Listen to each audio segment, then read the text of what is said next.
आज बेटा अपनी जो पाठशाला है ना, पाठशाला में जो एक भाई साहब मेरे पास में खड़े हैं, इन्होंने पिछले कई वर्षों से ऐसे जीव जंतुओं के बारे में, जैसे आपने सुना है सरप है, घेवड़ा है, नेवला है, इन्हें जैसे अपने घरों में घुसाते ना ये, तो इन सभी जीव जंतुओं को अपन जैसे कई तो लोग मार देते हैं उनको, ये उन जीव जंतुओं को न मार कर उनका एक रेस्क्यू करते हैं, उनको पकड़ कर अच्छी जगह उनको, जैसे जंगल है कहीं, उनको वहां ले जाकर छोड़ा जाता है। तो ये पिछले कई वर्षों से ऐसे जीव जंतुओं को, जैसे अपने घर में कहीं नेवला आ गया, सरप आ गया, उनको रेस्क्यू करके एक जंगलों में ले जाकर छोड़ते हैं, तो बहुत अच्छा कार्य कर रहे हैं। तो इस कार्य की सराहना मैं भी करता हूं, मेरे शब्दों से बयान नहीं कर सकता कि ऐसे जीव जंतुओं की ये रक्षा कर रहे हैं जिन्हें लोग डर के भय से उन्हें मार देते हैं। कई लोगों की ये समस्या आती है कि मार नहीं सकते, तब इनको वो लोग बुलाते हैं कि सर आप आइए, इन्हें रेस्क्यू कीजिए, इनको लेकर जाइए। इन्हें किसी जानवर का डर नहीं लगता। जैसे सरप होता है बेटा, खाता नहीं है, उसको भी डर लगता है ना अपने से, अपन अगर सरप को मारते उसको भी डर लगता है, वो छुप जाता है कहीं भी। तो ये क्या करते हैं, उनको पकड़ते हैं, रेस्क्यू करके उनको जंगलों में छोड़ते हैं। तो मोतीराम जी इनका नाम है, ये चौमू पिरोतान के रहने वाले, जो रिंगस रोड पे आता है ना चौमू पिरोतान है, वो आके रहने वाले, बहुत अच्छा काम कर रहे हैं। सब कितने आज तक कितने सरप आपने रेस्क्यू किए हैं? आज तक मैंने करीबन 1300 प्लस रेस्क्यू कर चुके। 1300 प्लस 1300 सरपों को इन्होंने रेस्क्यू किया आज तक, मार के नहीं, उन्हें जिंदा पकड़ करके जंगलों में ले जाकर इन्होंने छोड़ा है। तो बहुत अच्छा ये कार्य कर रहे हैं भाई साहब, और इनकी अपन शब्दों से भी बयान नहीं कर सकते। और एक मिडिल फैमिली से होते हुए आज इन्होंने मुझे एक बहुत ही अच्छी बात कही है कि इन बच्चों के लिए, मेरा भी मन में कुछ ऐसे ख्याल है कि मैं भी इन बच्चों के लिए करूं, जैसे बच्चे आगे बढ़े, अपन सब लोग मिलकर इनको आगे बढ़ाएं। तो भाई साहब ने एक बहुत अच्छी मुझे बात कही है, वो भी अब जल्दी ही हमें भाई साहब और इनकी टीम है यहाँ पाठशाला में पहुंचकर इन बच्चों के लिए कुछ अच्छा करने वाली है। तो सब जैसे आपने जो भी सरप वगैरह रेस्क्यू की, वो सिर्फ खाटू श्याम जी से किए या आसपास के कई इलाकों से? पूरे इलाकों, जहाँ से भी आपके कॉल आता है आप जाते हो, फ्री ऑफ कॉस्ट, आपका कोई चार्ज भी नहीं रहता आना जाना? तो जैसे कोई होता तो है, नहीं बिल्कुल भी नहीं। नॉर्मली जाना आपका खर्चा केवल वही दिया जाता है आपको, और वैसे आपसे कोई वो नहीं देता। इनका कोई वो नहीं है कि मुझे इतने रुपए दो, जैसे कहीं आज यहाँ से बुलाया, इनको जेपी बुला लिया तो आने जाने का किराया के अलावा कोई इनका कोई चार्ज नहीं रहता उससे। और भाई साहब के बहुत अच्छा कार्य कर रहे हैं। जितने भी लोग इस वीडियो को देख रहे हैं, तो उन्हें मैं भी ये कहता हूँ कि ऐसे जीव जंतुओं की आप उन्हें मार कर न मार के, हमारे भाई साहब मोतीराम जी है, इनसे आप संपर्क करो और इन्हें आप बुलाओ। उन जीव जंतुओं को इनके हाथों से रेस्क्यू करवा कर कहीं जंगलों में छोड़ा जाए, क्योंकि ये प्रजातियां है भाई साहब शायद लगभग विलुप्त हो रही है। लोग इनको मार रहे हैं, तो इससे क्या विलुप्त हो रही है? पहले जंगल थे तो वहाँ ये प्रजातियां मिलती थी अपने को, तो इसीलिए तो हम ये काम कर रहे हैं ना, इसको बचाने के लिए। तो आप इन प्रजातियों को बचाने के लिए एक अच्छा काम करें कि आने वाली पीढ़ी को भी पता चले कि हमारे इंडिया में हमारे पूर्वजों के पास ऐसी प्रजातियां थी। तो आप बहुत अच्छा कार्य कर रहे हो, उसके लिए आपको बहुत बहुत धन्यवाद कि इन प्रजातियों को बचाने के लिए आप एक मुहिम चला रखी है या बाबा श्याम की नगरी में। और कौन कौन से सरपों ने, जैसे आपने किंग कोबरा, ये कई प्रजातियां होती है? कोबरा अभी तक नहीं रहे, अभी आपके सामने नहीं है। Black cobra, baby cobra. अच्छा, black cobra, baby cobra, random socks है, जैसे दामन घोड़ा दामन बोलते हैं, दामन घोड़ा दामन में भी कई प्रकार की प्रजाति आती है। अच्छा, वो सब एक जैसे नहीं होती है, उसमें भी अलग अलग रीजन से होते हैं। लेकिन सबसे जहरीला सांप कौन सा होता है इनमें से? यहाँ तो सबसे जहरीला सांप ब्लैक कोबरा और बेबी कोबरा। बेबी कोबरा अगर वो किसी को डस जाए तो उसका 30 या 35 मिनट का टाइम आता है। 30 या 35 मिनट में अगर वो खत्म भी हो सकता है। लेकिन हमारा कहना यही है, अगर किसी को काट भी ले तो कोई भी आदमी झाड़ फूक के चक्करों में इसमें नहीं पड़े, जितना जल्दी हो उतना हॉस्पिटल का सारा। तो भाई साहब ने कहा कि अगर किसी को सरप पे अगर काट भी लेता है तो झाड़ फूक के चक्कर में ना आकर सीधा डॉक्टर के पास में जाए, हॉस्पिटल में जाकर उसका ट्रीटमेंट करवाए। शायद मैंने एक बार देखा था आपका वीडियो, मेरे ही परिवार में किसी बेटिया को कोई सरप काट चुका था, फिर आप रिंगस भी गए थे, उसका भी वीडियो बनाया था, घर से उसको अडेप्ट भी किया था उस। तो ये क्या होता है कि सरप को पकड़ के उसको हॉस्पिटल तक लेकर जाते हो आप, वो कैसे क्या होता है उसका तो जैसे वो बताना पड़ता है कि इसमें हाँ, जैसे डॉक्टर भी फिर उस हिसाब से उसका ट्रीटमेंट चालू करेगा ना, वो बताना पड़ेगा ना। अच्छा, इसमें भी जैसे कोई जानवर में जहर आता है, कोई में नहीं आता है, तो आपको वो डॉक्टर भी जैसे जहर वाला इंजेक्शन ही उसमें लगाएगा। अच्छा, ऐसा होता है। तो सरप की प्रजाति के अकॉर्डिंग उसमें वो लगता है इंजेक्शन वगैरह, ऐसा है। तो ऐसा कौन सरप आता है कि जो जिसमें जहर नहीं होता है?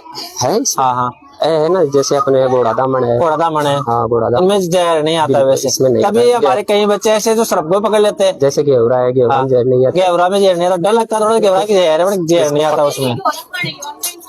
नहीं नहीं नहीं नहीं नहीं आता। फिर ये तो भ्रांतियां है कि जो घेवड़ा अगर खा जाता है तो इंसान के जिंदा नहीं रहेगा, भ्रांतियां लोगों की फैलाई हुई। बस वही है उसकी, उसमें जहर नहीं होता बिल्कुल भी। क्या है, घेवड़े की थोड़ी पकड़ थोड़ी टाइट होती है। अच्छा अच्छा, वो एक बार पकड़ लिया ना तो वो छोड़ेगा नहीं। अच्छा अच्छा। तो फिर अपने को क्या, एक तो पूर्वजनों की एक तो वो चीज ज्यादा बरकी है कि घेवड़ा काट लेगा तो जिंदा नहीं बचेगा।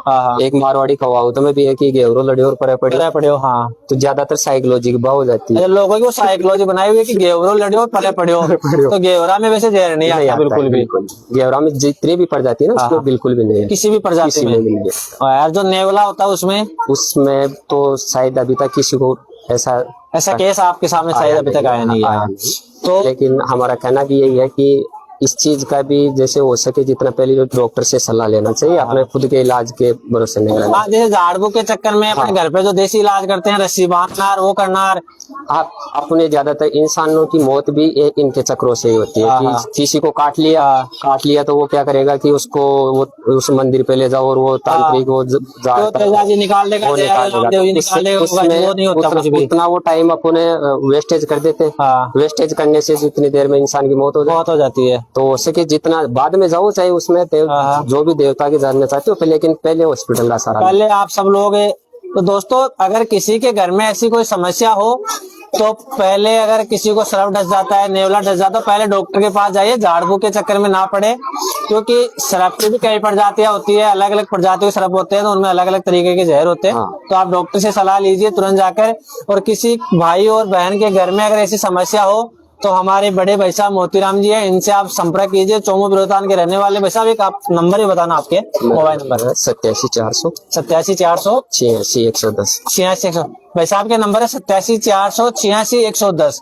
इस नंबर पे आप संपर्क कर सकते हो और इनको आप बुला भी सकते हो रेस्क्यू के लिए। क्योंकि ऐसे कई केस आते हैं कि किसी के घर में सरफ घुस गया है, वो निकल नहीं रहा है, घर वालों को बह के चक्कर में वो घर में भी अंदर नहीं जा पाते, फिर पत्थर वगैरह डाल के उसको मार देते हैं वो लोग। आने वाले समय में आने वाली पीढ़ियां भी इनको देखे, उन्हें भी महसूस हो कि हमारे देश में ऐसी ऐसी प्रजातियां थी। अपना धरती का एक पर्यावरण भी है, जिससे अपना एक पर्यावरण भी बचा रहेगा। धरती का संतुलन है, इन प्रजातियों की वजह से ही वो संतुलन बना हुआ है। अगर इनको अपन लुप्त कर देंगे, मार देंगे, तो ये संतुलन भी खो बैठेंगे। जैसे धीरे धीरे अपन पेड़ काट रहे हैं आज, तो पेड़ काटने से हमारे वायुमंडल में प्रदूषण फैल रहा है। अगर पेड़ ज्यादा रहेंगे तो प्रदूषण नहीं होगा। तो ये भी जानवरों के लिए, इसके लिए भी हमें जैसे अपना किसान मित्र के लिए भी बोलना चाहता हूँ ना।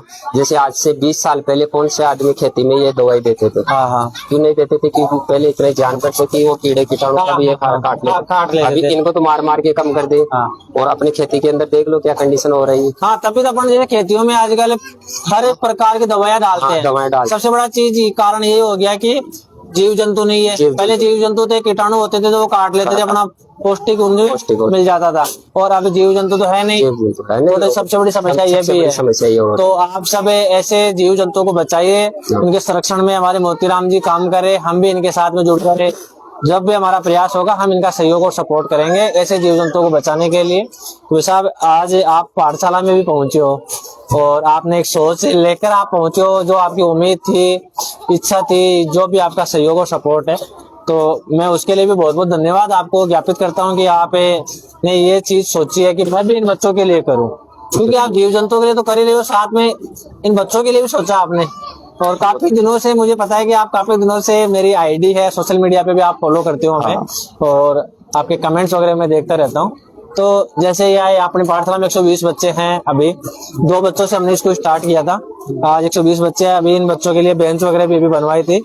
लगभग 65,000 रुपए की बेंचें तैयार होके आई है और सबका सहयोग और सपोर्ट है, उसी से चल रहा है।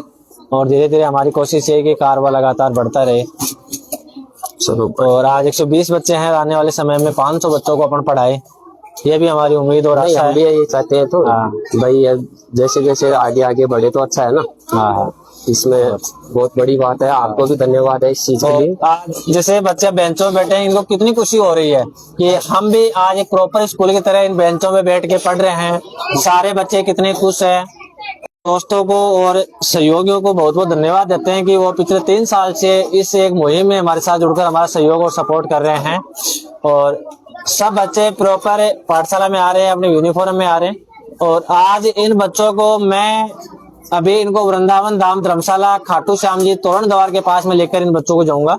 वहाँ जयपुर के जो श्याम प्रेमी है उनका एक प्रोग्राम है, पिछले 31 तारीख को भी वहाँ इन बच्चों को बुलाया था और आज भी हम वहाँ इन बच्चों को लेकर जा रहे हैं। तो ऐसे भी कई भामाशा श्याम प्रेमी है, वो इन बच्चों को देखकर बहुत खुश होते हैं। नहीं, खुश होते हैं, हम भी खुश होते हैं बहुत। आप ये बच्चों के लिए ही कर रहे हैं ना। तो आपको बहुत बहुत धन्यवाद कि आपने एक समय निकाला। और आज इन बच्चों को क्या कह रहे हो आप जीव जंतुओं के बारे में? बच्चों को तो यही कहना चाहता हूँ कि बच्चों अगर किसी को दिख भी जाए तो उसको मारना नहीं, हो सके जितना उनको बचाने की कोशिश कर। हमारा कहना यही है कि अगर पहली बात तो कोई जानवर ऐसा काटता नहीं है, अगर काट लिया तो कोई भी आदमी झाड़ फूक के चक्करों में मत पड़ो, जितना जल्दी हो उतना हॉस्पिटल का सहारा लो। और ये जीव जंतुओं को बचाना अपने जरूरी है। ये हमारे जो बच्चे क्रिकेट आता है ना, क्रिकेट, वो कहीं इनको दिख जाएगा तो पकड़ के ले आएंगे, सर ये क्रिकेट लाए नहीं, उसको मार देंगे पत्थरों की। नहीं, मारना नहीं बच्चों। तो बेटा आज के बाद में जो आपको क्रिकेट दिखता है ना, उसको कभी मारना नहीं है। किसी जानवर को भी नहीं मारना, किसी भी जानवर को नहीं मारना, क्रिकेट को नहीं, किसी भी जानवर को नहीं मारना आपको आज के बाद। आप सब ऊपर हाथ करो, शपथ लो कि आज के बाद में सर हम किसी भी जानवर को नहीं मारेंगे। पर्यावरण का एक हिस्सा है, अगर वो नहीं रहेंगे तो अपने पर्यावरण में ऐसे ऐसे जीवाणु, कीटाणु, विषाणु ये फैल जाएंगे जिससे हमारी मौसमी बीमारियां होती है। अगर क्रिकेट होता है बेटा, वो भारी भारी कीट पतंग आते हैं, उनको खाकर अपना पेट भरता है। अपन उसको खाना थोड़े देते हैं, नहीं देते ना। सर्प को भी अपन कुछ नहीं देते ना, नेवले को कुछ नहीं देते। वो अपनी प्रजातियों पे निर्भर रहते हैं कि छोटे छोटे कीटाणु होते हैं, बहुत ज्यादा हो जाएंगे। फिर अगर ये सांप, नेवला, क्रिकेट ये नहीं मिलेंगे ना, छिपकली देखते नहीं हो कि आप अपने घर में छिपकली जैसे कहीं दीवार पे छोटे छोटे कीटाणुओं को खाती है वो।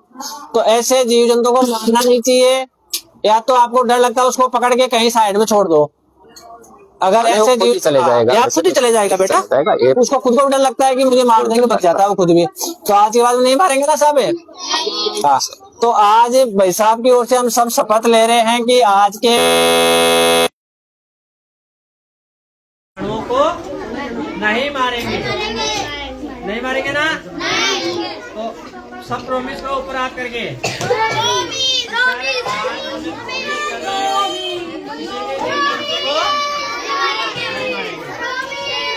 भाई साहब ने बहुत अच्छी हमें एक बात बताई है कि जीव जंतुओं को, कीटाणुओं को हमें कभी नहीं मारेंगे। तो सभी को बहुत बहुत धन्यवाद। जय हिंद, जय भारत, जय श्री श्याम।